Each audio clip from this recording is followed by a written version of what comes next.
It's impossible to play so loud with it.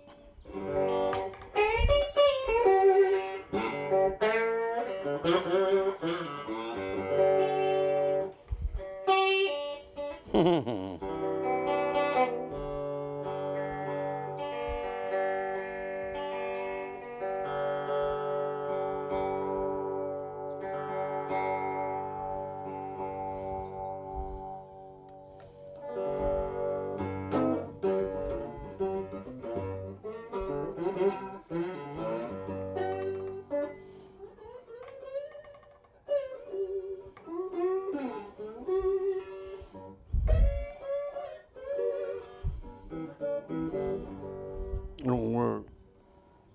Let me check, make sure that other damn guitar's tuned too. Yeah, did it tell you? Yeah. I won't hardly let anybody touch this one. Good.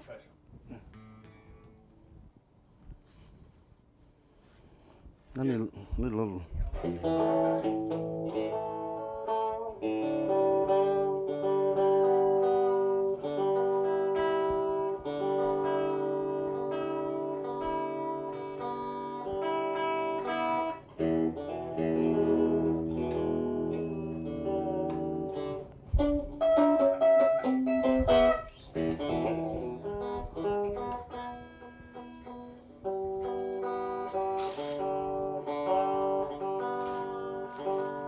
Well, you got the whole traveling show, don't you? Get down the case and get on playing with two people.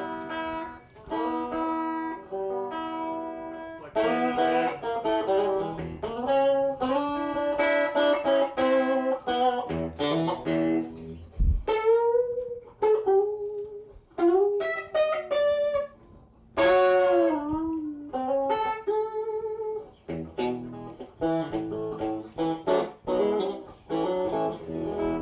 See, this is the three-way switch.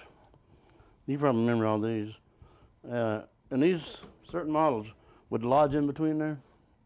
Now they make five ways because there's one guy down at Fender said, you know, Leo had it figured out. He said, "Don't if it ain't broke, why they want to fix them, you know?" He said, "Leo had it figured out. Why don't they just stay with it?" Now they changed the amplifiers and all that stuff. Now they want to get back and figure out what sound came out of them old ones. But they want to charge $2,500 for them. I still got one of my old Fender Twins.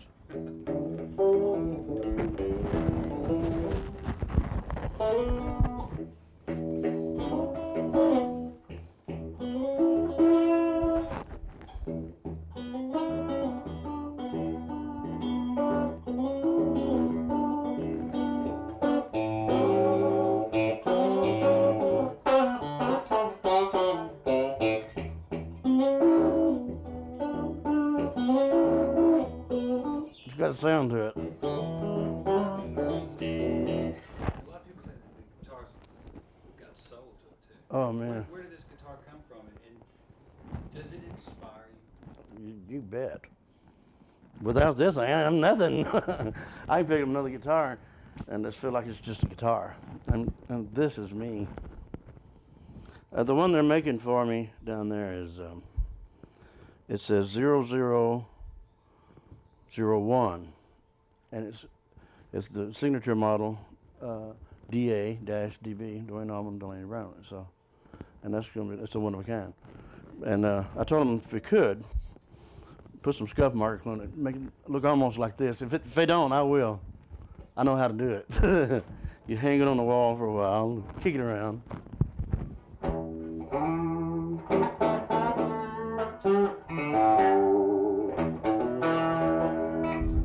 You just don't make them like this.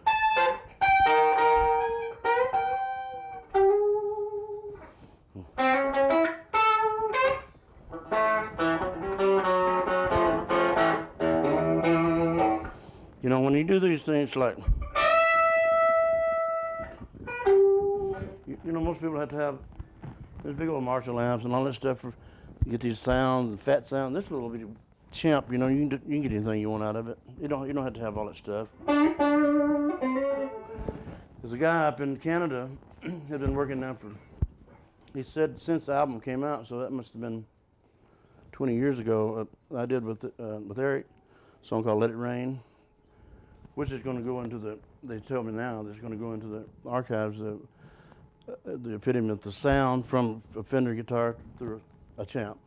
And he's been trying to figure out all this time. There's a little box in the back of this right now that he's made this whole unit to create that sound. I said, well, if you just ask me, all I'll tell you was take Duane's guitar, plug it in the Champ, and over it about 6 times, you got it. You wouldn't have to waste all these years. That's what the sound was. But you take that guitar was created in '54, and there was a chord from that guitar to that end. To that end, that's all I ever use. I don't use any gizmos. They get in my way. Matter of fact, I don't use this thing here. I think originally it had one, but not since Duane never used it. I guess he threw it away. It's never been one of them since I've had it, since he gave it to me. And well, I know it wasn't on when he was doing it because I was always using that on stage. So. Tell me how that happened. How did you end up with the guitar in hand? Well, I was telling you a while ago, I used to snatch it from him. We'd be getting ready to play, and I said, I'm playing this one, and you play this one. And at the time, I think I still have it, a gold top Fender, Gibson. And when I played this guitar, I didn't care about any of the guitars anymore. I said, I had to play this all the time. That drove him crazy, you know. And then finally, after all those years, we got through with the tour. And, you know, he would show up at my house and he'd say, well, here we're going on tour today. And how'd you know? I'm here, got my guitar, and we go. And the Allman Brothers would be on tour. I said, where's the brothers? I don't know, but I'm here, let's go. And we did that all the time. I was sued about 12 times, so. But I mean, I wasn't asking him to, he just wanted to. We wanted to play. So anyway, we got through one tour in New York, just before he died. And I was getting ready to come back out here, and I thought he was coming on with me. And he decided to go down to Macon. And he walked into my brother's room, who was managing the group at the time, and this thing was in the case, and he handed it to him and said, tell him to open up and look inside. And I did. There was a little guitar wire that had broken, wrapped around here. And then there's a little leather piece tied onto that, and that's what he hung it on the wall with. And on that, he had tied a little note saying, wear it in good health. And so I've had it ever since. And him and I went to King Curtis's funeral, because they used to call us the Fearless Threesome. We was always together. And we went to his funeral, and about 3 or 4 weeks later, I went to his. I was on stage. As a matter of fact, I was expecting him to show up. We were in somewhere up the coast here. I'm not sure if it's Oregon, Washington, or even California. It could have been. I'm just not sure anymore where it was at. But I was on stage, and my brother got the call backstage, and he wouldn't tell me. I was right in the middle of the show, so I didn't. And we had 2 shows to do that night, so I had to do the next show knowing that he had been killed. He just left the hospital and ran into that truck. And it was pretty hard for me to do that last show. It was really. Yeah, the one thing, excuse me, Dennis.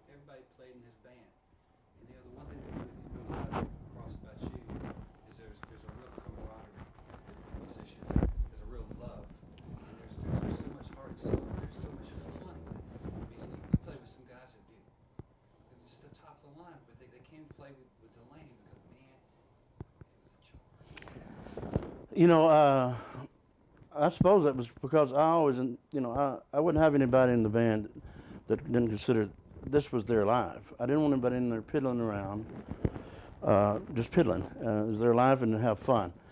I feel like if you can't have fun doing that, do something else, and because you're not going to do it very well if you're not having fun playing music. I'm very serious about it, other than just having fun. I'm serious about writing my song. I'm serious about playing this thing. I'm serious about singing as best I can. But in all over that has to be fun. or it shows up on stage, it shows up on your records. And I think when I started playing, I named my band and Friends because I didn't know from day to day who was going to be in it. You know, one night I was working in a little club like Snoopy's Opera House, and the guy would say, "Who's in your band?" I said, "I don't know. Tonight, you mean? I don't know. Well, will Leon be here? Probably. If he's not, Billy Preston probably will be. One of the two of them will probably show up. Probably. Who's the guitar? I don't know. J.J. Kell probably. If not, I don't know. Stephen Stills might drop in, and it'd drive him crazy. I said, I don't know. What's horns? You got anybody on horns? Well, I might have a 3-piece tonight, but it might be 10. I'm not sure. And, you know, we'd have horn piece sections so big sometimes it'd cover. People had to move, and they'd just stand on those benches and stuff where the people were supposed to be sitting and drinking. And it went on that way for years. And when I started, I just kept that name and Friends because I never knew who was going to be there. And everybody and his brother has, when I'd go to town, I can never think of his name now, but great flute player, and he got to be a great friend. I hadn't seen him in years. I'd be playing in New York, and of course Duane would show up, and here's King Curtis, and we'd be up there jamming in Central Park, and this guy would be one time he was in the shower, and he said, "I know who that is, and I'm going to go down and play." He come running across Central Park, still soaked up. He didn't even bother to rinse off. He's afraid he's going to miss the set. Run up there with his flute and started playing. A great jazz player, and I can't even think of his name right now. But anyway, that's how people were, and they would. I think people were. They knew I wouldn't put up with anybody coming up. If they told me they were good, and I let them up, and it turned out not to be, they'd never play with me again. So nobody lied to me. I'd say, "Can you play?" They'd always ask me, "Can I sit in with you guys tonight? Can you play?" Just look me in the eye. Can you play? You know, can you play my music? Yeah, I know it. Come on. And I never was disappointed. A little boy in New York once, name was Sean. I never can think of his last name. I wrote a song about him. He was 14 years old, and he was constantly being kicked out of the Fillmore East. And he backstage when it's Eric and myself, and I believe Dave Mason. I'm not sure if Dave was there or not, but we're all in the back in the dressing room, and we're just sitting around picking, you know, just having fun. And this little boy said, "Can I play your guitar?" And so Eric said, "Here, play mine." So I just played some rhythm. This little boy just cut down on stuff I had never heard before or since.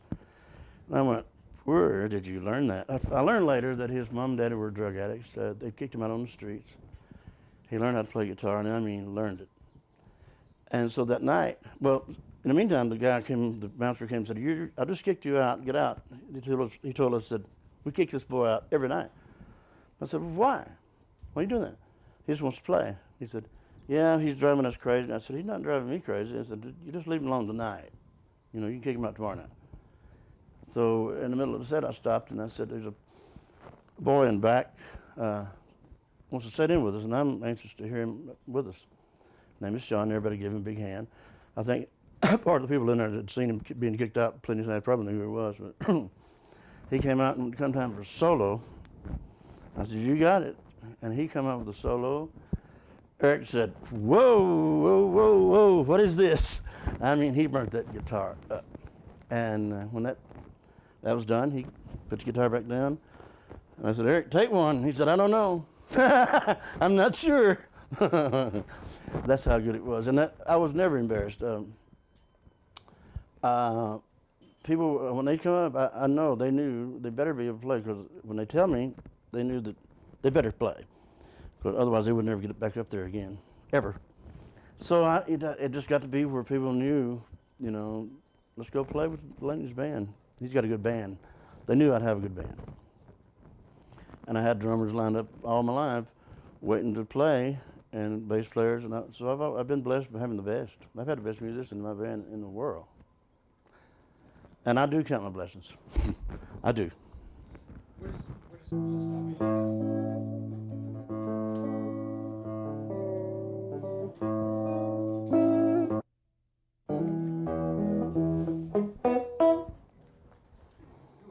Born in Mississippi, and hardly people be one person that said everything comes out of Mississippi. Everything. So where did it start? And why the guitar? What attracted you to the guitar? What attracted you to the music? What are your real roots? Well, I grew up, listen, you know, we were a very poor family. And I grew up, we didn't have running water, electric lights, or indoor bathrooms or anything like that. Excuse me. And we had no battery radio, you know, with a big long battery, and it lasted so long, and get another battery. But I grew up listening to things like blues, Howlin' Wolf, and, you know, all the blues people, John Hurt, and all that kind of people, you know, like that. And then country music. I listened to the Grand Ole Opry stuff, and I loved both of it.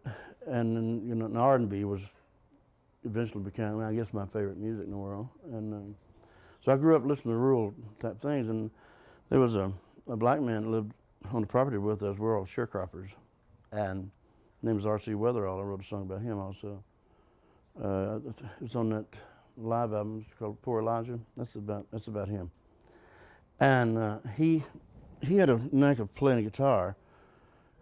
He tuned it open tuning like this, but sometimes he wouldn't never make a chord. And he sat and he taught me a lot about the blues stuff. He'd play it without making any chords. He'd just, you're on the way down, yeah. I brought me way down, yeah. Put me way down, yeah. Treat me like a dog, baby, please don't go.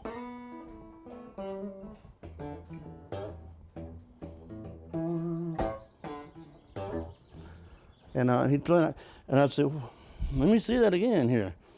I could feel it, but I couldn't see how to do it, you know what I mean? And pretty soon I just started playing like that. And so I started playing that way before I knew what a chord was, you know. And my mom, all her family were musicians. And on my dad's side, his mother's side were all musicians. And so my mom, she showed me how to make the old proverbial D chord, an A, and I got my first guitar when I was 7 years old, on a playtime guitar. And I learned to play a song called Birmingham Jail, you know, and went on there, and I just fell in love with the guitar. I love what those blues people could do, you know, Robert Johnson and those people, what they would do to a guitar to make it talk, you know, and it'd just be, it's like it's part of them, you know. It would be, it's not like somebody hit something here and say, make a noise. It was Robert Johnson and Robert Johnson, you know, together. And I love that. And so I always stuck with that. My mom wanted me to take piano lessons in school.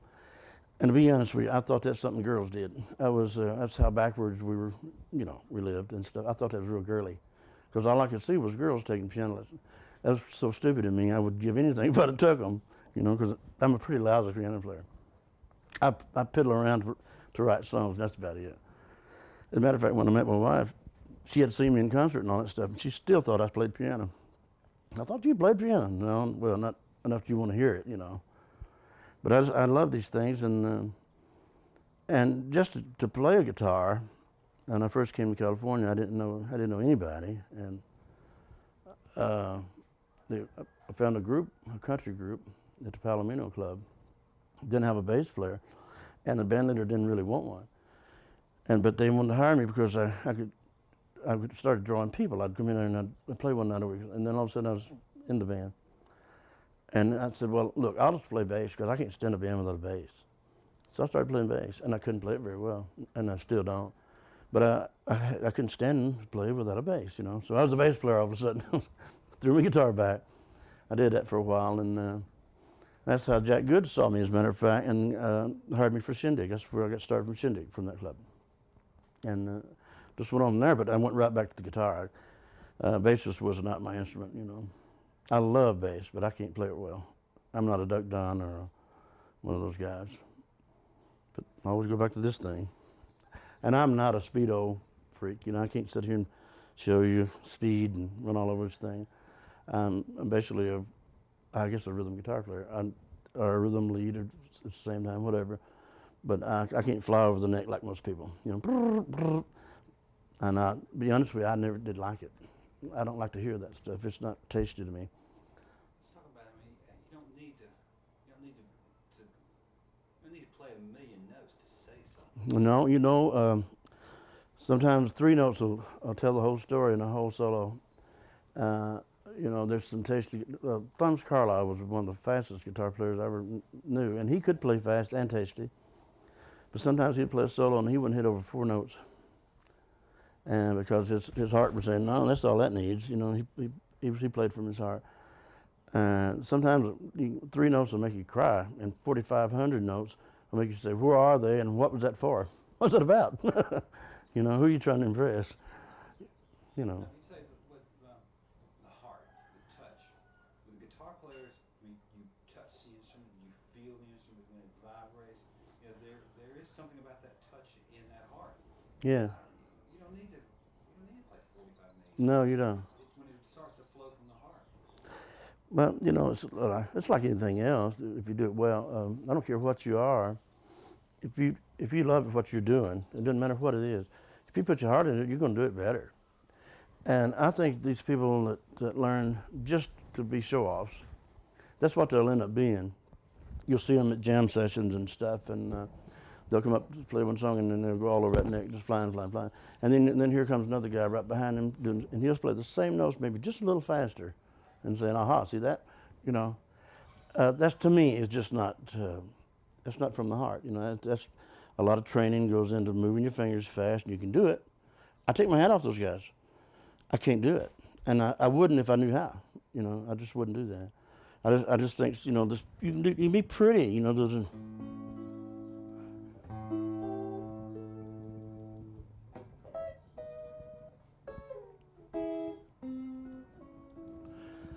I mean, you can do.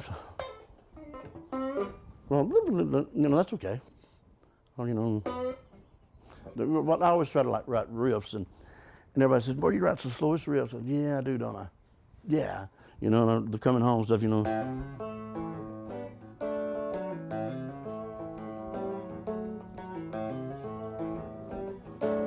You know? I said, yeah, they are slow, ain't they? Pretty, too. Real slow and pretty, too. But I just, you know, you just don't need that stuff as far as I'm concerned, you know. But like, you know, if those guys can do it, yahoo, you know. They won't be in my band very long. You came out to California. Did the music bring you out to California? Well, quite a few things. At the time when I graduated school when I was 16, I started real young. I started school when I was 5. And I had a choice. I knew I was going to get drafted right away in the service. And at the time, I found out the Navy had a thing called a kiddie cruise. And so, I wanted to play music, and I knew that. And I wanted to get out of Mississippi because I wanted to get someplace that had electric lights. I mean, the last couple of years there, I really did have electric lights. We moved to a place that did have a bathroom and everything. I mean, I did know about bathrooms when I went in the service, but barely. But I wanted out there. I wanted to go somewhere where I could be heard. And so I decided to join the Navy and get that over with, because if not, I was going to spend some time in the Army. And I did so, and I played in the Navy, put together a band. And I played for the officers' clubs and stuff like that. And on the weekends, I'd play at nightclubs outside the base. And I did my little year and a half, got out of there, and came straight to California. My family at the time had moved out to California. And so, and I had cheated on leave so much when I was in the Navy, they sent me a bill. I didn't get any mustered out pay. You know, mustered out pay, I said, no, forget it. I hitchhiked from Norfolk, Virginia to here, and without any money. So I stopped over in Memphis where my uncle lived, and he fed me before I took on my last little journey. So I got out here and I didn't know anybody, and guitar, I had an electric guitar that my mom had bought me to go in the Navy with.